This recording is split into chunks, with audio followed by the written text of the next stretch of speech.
Politics Meet. And welcome back to our Atxpansion on Politics 2012 Town Hall, a conversation about the issues facing all of us in the November election. When it comes to cost, the largest item on the local ballot this November is all about traffic. Proposition 12, we're talking about, asks voters to approve more than $143 million in bonds and notes for transportation and mobility projects. Some of the top projects include $35 million for street reconstruction, $25 million for new sidewalks, and $15 million will help pay for small projects on Interstate 35. Other projects cover upgrades on Mopac, bike lanes, improving street light timing, and better traffic control. And planners say the bond is not expected to raise your taxes. Let's go to our panel. $143 million to pay for a lot of projects, but no new roads. Well, is this a good deal for Austin taxpayers? Terry Mitchell?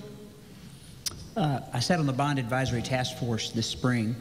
If you ever have the opportunity to do so, don't plan anything for a couple months.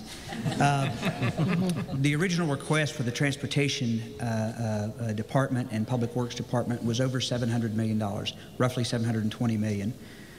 My first reaction when I saw that number was, oh my gosh, it can't be that large. And we went through item by item by item, and the real number was even larger than that.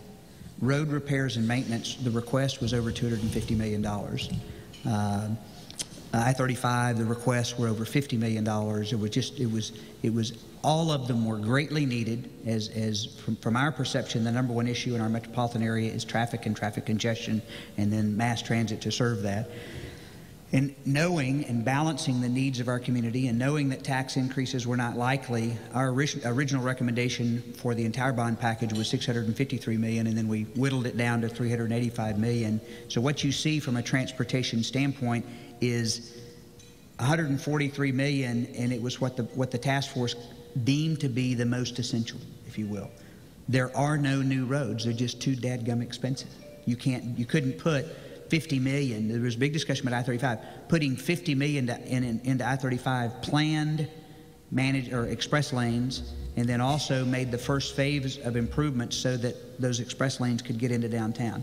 Express lanes are important because, one, it provides a free lane of traffic at some point in time. It also allows for bus rapid transit to come down at 70 miles an hour downtown, and for the first time we now have a mass transit system from our outlying areas that would bring people downtown.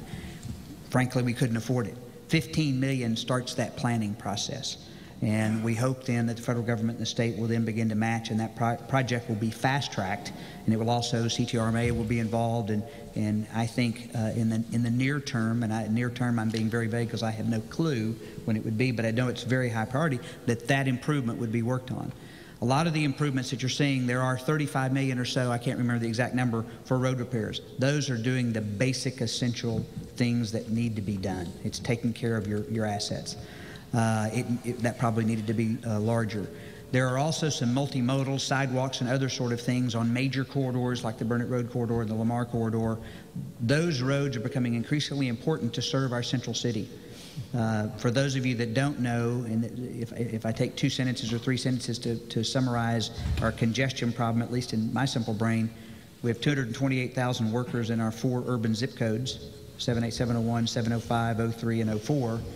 And 92% of those people that work at those 228,000 jobs don't live in those zip codes.